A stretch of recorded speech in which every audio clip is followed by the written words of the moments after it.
அனைவருக்கும்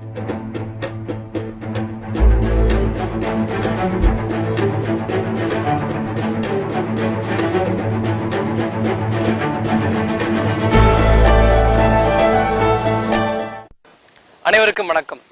நெல் சாகுபடியில் ஒரு மாபெரும் புரட்சி செம்மை நெல் சாகுபடி. அரசின் முன்முயற்சியால் இந்த சாகுபடி முறை ரொம்ப வேகமா பரவிட்டு இருக்கு.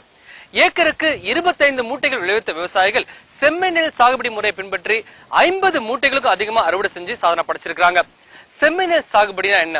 பழைய முறையிலிருந்து இது எந்த அளவுக்கு வேறுபட்டு இருக்கு? செம்மை நெல் சாகுபடி குறித்து உங்கள் மனதில் உள்ள பல்வேறு கேள்விகளுக்கு இந்த குறும்படம் விளக்கம் தரும். விவசாயிகள், விஞ்ஞானிகள் என பல தரப்பினரின் கருத்துக்களை கவனமா கேளுங்க, பயன்பெறுங்க. தமிழ்நாட்டின் முதன்மையான உணவு பயிர் நெல்.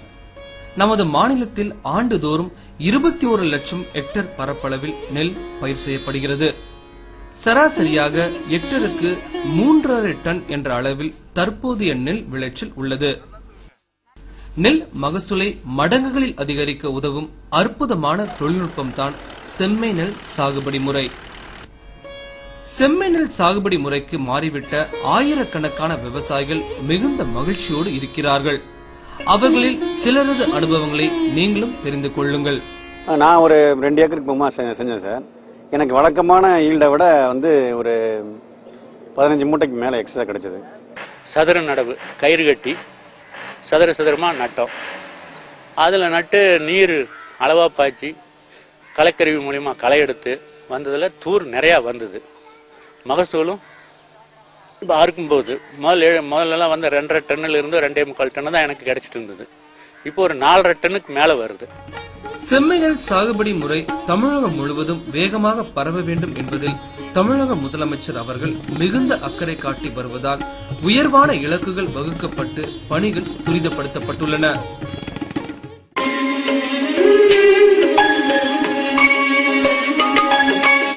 ஒரு ஏக்கர் நடவு வயலுக்கு 3 கிலோ நெல் விதை போதுமானது. நடவு வயலின் ஓரத்தில் ஒரு ஏக்கர் நடவுக்கு 1 சென்ட் என்ற அளவில் மேட்டுப்பாத்தி அமைத்து பாய் நாற்றங்கால் தயாரிக்க வேண்டும். 1 சென்ட் நாத்தாங்கல்ல பராமரிக்கிறது நீர் தேவையும் குறைவா இருக்கும், பராமரிப்பு செலவும் குறைவா இருக்கும். மற்ற முறைகள் பாத்தி அமைக்கிறதுலாம் அது வழக்கமான முறை மாதிரி தாங்க. இதுல என்ன பண்ணணும்னு கேட்டீங்கன்னா, வழக்கமான முறையில பாத்தி அமைச்சிட்டு மேல ஒரு பாலித்தீன் ஷீட் நம்ம விரிக்கணும். விரிச்சு பாலித்தீன் ஷீட் கிடைக்காதவங்க நம்ம ஊர்ல இருக்கிற யூரியா சாக்கு விரிக்கலாம். என்ன ஒரு முக்கியமான நோக்கம்னு கேட்டீங்கன்னா, அந்த வேர் மண்ணுக்குள்ள போயிடாம இருக்கணும். அதனால நம்ம பிடுங்கும் போது பாத்தீங்கன்னா மண்ணு தனியா போயிடும், வேர் தனியா போயிடும் வழக்கமான முறையில். இந்த முறையில் நம்ம பண்ணும்போது பாத்தீங்கன்னா மண்ணும் வேரும் சேர்ந்து இருக்கணும். அதான் ஒரு முக்கியமான ஒரு அனுகூலம் இந்த மாதிரி முறை பண்ணும்போது. அந்த பாலித்தீன் சரி விரிச்சிட்டு நம்ம முளைக்கட்டை விதையை விதைச்சிட வேண்டியதுதான்.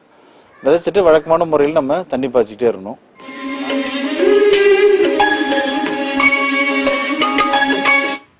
பதினான்கு நாள் வயதுடைய நன்கு வளர்ந்த நெல் உரையுடன் கூடிய நாற்றுகளை பத்தையாக எடுத்து சென்று நட வேண்டும்.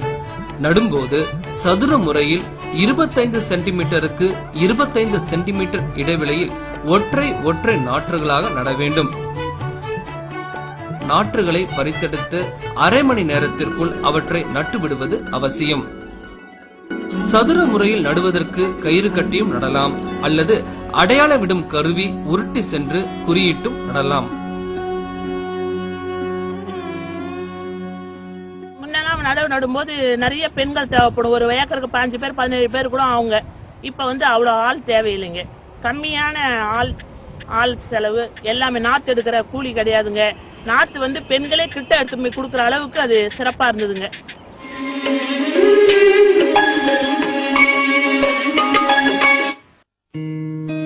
நாற்று நட்ட 10ஆம் நாளில் இருந்து உருளும் களைக்கருவி கொண்டு நெல் பயிர்கள் வரிசைகள் இடையே குறுக்கும் நெடுக்குமாக இடை உழவு செய்ய வேண்டும். இந்த களைக்கருவி உபயோகப்படுத்தும் பொழுது அந்த மண்ணினுடைய மண் கிளறப்பட்டு களைகள் மறுபடியும் அந்த சகதியில் உள் செலுத்தப்படுவதனால் தழைச்சத்து அதிகமாக கிடைக்க ஏதுவாகிறது. காற்றோட்டத்திற்கும் இது முக்கியமாக ஒரு வழிவகை செய்கிறது. இந்த காற்றோட்டம் இருப்பதனால் என்ன ஒரு நன்மைன்னா, அதிகமான வேர்கள் நன்றாக வளர்ந்து அதிகமான தூர்கள் வெடிக்கிறதுக்கு ஒரு வாய்ப்பாக அமைகிறது. இது இந்த கலைக்கறி ஒன்று கொடுக்குறாங்க சார். 15ஆம் நாள்லேருந்து நாங்கள் ஓட்ட ஆரம்பிக்கிறோங்க. ஒரு 3-4 தடவை அதை ஓட்டும் போது என்ன ஆகுதுன்னா அந்த வேரெல்லாம் கொஞ்சம் அப்படியே வேரெல்லாம் பறித்து விடுறதால நல்ல கிளப்பு, நல்ல அந்த தூர் நல்ல தூர் வருதுங்க. ஒரு ஏக்கருக்கு வந்து 30 ஆள் குறைஞ்சபட்சம் களை எடுக்கிறதுக்கு 30 ஆள் ஆகும். இது வந்து எங்களுக்கு வந்து ஒரு நாளைக்கு வந்து 50 சென்ட் மூலியமா வேலை, 50 சென்ட் ஒரு நாளைக்கு ஓட்டினோம்னு எங்கள் வேலை 8 ஏக்கர் 4 நாளில் ஓட்டிட்டோம் சார். அதை எங்களுக்கு செலவு கூலி ரொம்ப கம்மியாக இருக்குது. கலைக்கறி உபயோகிக்கிறதுனால மட்டுமே செடி கொஞ்சம் உயரமா இருக்கும். அது வந்து எல்லாருமே நல்லா பார்க்கலாம். இன்னொன்று வந்து பயிர் சாயாத தன்மை இந்த வரும் இதுக்கு.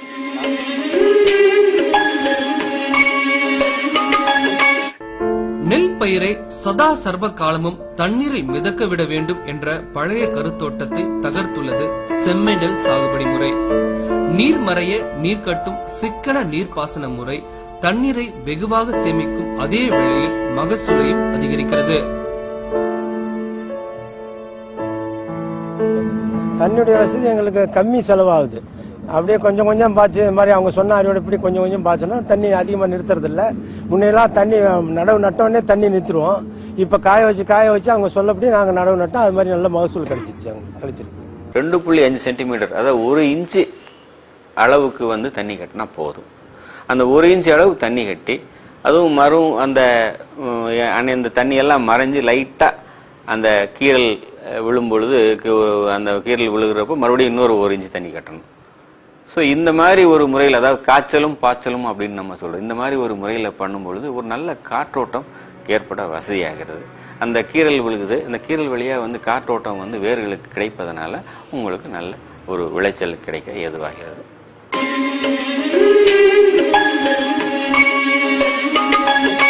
மக்கிய எரு, கிளைரிசீடியா தலைகள் போன்றவற்றை அடி உரமாக இட்டு வயலை தயார் செய்திருந்தால் மேலுரங்கள் பெரும்பாலும் தேவைப்படுவதில்லை என்பது சில விவசாயிகளின் அனுபவ கருத்து. தேவைக்கேற்ப மேலுரங்கள் பயன்படுத்துவது நல்லது என்கிறார்கள் விஞ்ஞானிகள். இலைவண்ண அட்டையை பயன்படுத்தி 10 நாட்களுக்கு ஒருமுறை ஒப்பிட்டு பார்த்து தேவைக்கேற்ற அளவில் மட்டும் மேலுரம் இட வேண்டும். விதைநெல் முதலாக ஒவ்வொரு சாகுபடி கட்டத்திலும் விவசாயியின் செலவை குறைத்து விடுகிறது செம்மை நெல் சாகுபடி. அதே வேளையில் வழக்கத்தை விட 40% அதிகமாக கூடுதல் விளைச்சல் பெற உதவுகிறது இந்த அதிசய தொழில்நுட்பம். செம்மை நெல் சாகுபடி செய்த விவசாயிகளின் வெற்றி கதைகள் ஏராளம் ஏராளம். மற்ற பயிரை விட இது வந்து அதிக கதிர் வந்து வெடிச்சு எண்ணிக்கையில் அதிகமாச்சு, மகசூல் வந்து கூடி இருக்குது. அது மாதிரி மழையில கூட வந்து தண்டு பெருத்ததுனால பயிர் வந்து சாயாம எங்களுக்கு வந்து நல்லா கை கொடுத்தது. மற்றதை விட இது வந்து எங்களுக்கு கூடவே விளைஞ்சிருக்குது. ஏற்கனவே கிடைச்சது எங்களுக்கு 20 மூட்டை தான், இப்போ 15 மூட்டை அதிகமா கிடைச்சிருக்கு. செம்மை நெல் சாகுபடி என்பது கற்று தெரிந்து கொள்ள வேண்டிய ஒரு விஞ்ஞானம். எனவே இந்த புதிய முறை பற்றி தெரிந்திராத விவசாயிகள், ஏற்கனவே இந்த முறையை பின்பற்றும் விவசாயிகளின் வயல்களை நேரில் சென்று பார்க்க வேண்டும். அவர்களிடம் விளக்கம் கேட்டு விவரம் தெரிந்து கொள்ள வேண்டும். அதாவது விவசாயிகளுக்கு வந்து எந்த ஒரு பயிர் செய்தாலும் எது செய்தாலும் அது லாபம் வேணும். உறுதியா இந்த நெல்லில் இந்த முறையை செய்யுங்கின்ற பொழுது அவர்களுக்கு எளிதாக ஒரு 1.5 டன் கூடு கிடைக்கும் பொழுது ஒரு 15,000 ரூபா அதிகமாக கூடுதலான இன்கம் கிடைக்குது. அதனால என்றைக்குமே ஒரு லாபம் இருந்தால் அவர்கள் எளிதாக கடைபிடித்து விடுவார்கள். குறைவான விதைநெல், குறைவான தண்ணீர், குறைவான செலவு, நிறைவான மகசூல், இதுதான் செம்மை நெல் சாகுபடியின் வெற்றி ரகசியம். இந்த அற்புதமான தொழில்நுட்பத்தை நமது விவசாயிகள் அனைவரும் கற்றுக்கொண்டு நடைமுறைப்படுத்த வேண்டும் என்பது தமிழக அரசின் வேண்டுகோள். செம்மை நெல் சாகுபடி வெற்றிக்கு முதல் படி. இந்த முறையை பின்பற்றி தமிழ்நாட்டில் இருக்கின்ற எல்லா விவசாயிகளும் விவசாயம் செய்வதற்கு, நெல் பயிரிடுவதற்கு முன் வர வேண்டும். அவர்களுக்கு தமிழக அரசும் உதவி செய்யும். வேளாண்மை பல்கலைக்கழகம் விஞ்ஞானிகள் தொழில்நுட்ப ஆலோசனைகளை வழங்குவார்கள். அந்தந்த மாவட்டத்தில் இருக்கக்கூடிய வேளாண்மை துறை அலுவலர்கள் விவசாயிகளுக்கு தேவையான ஆலோசனைகளையும் உதவிகளையும் அவர்கள் முன்னின்று செய்து கொடுப்பார்கள்.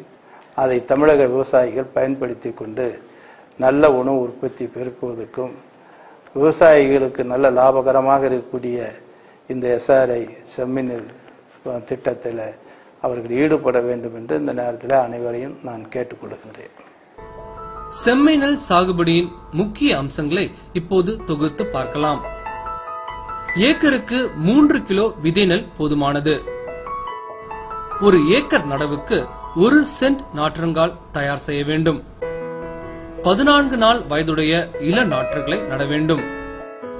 25க்கு 25 சென்டிமீட்டர் இடைவெளியில் ஒற்றை ஒற்றை நாற்றுகளாக சதுர முறையில் நட வேண்டும். நாற்று நட்ட 10ஆம் நாளிலிருந்து களை கருவி உபயோகிக்க வேண்டும். நீர் மறைய நீர் பாய்ச்சும் சிக்கனமான நீர் பாசன முறையை கடைபிடிக்க வேண்டும்.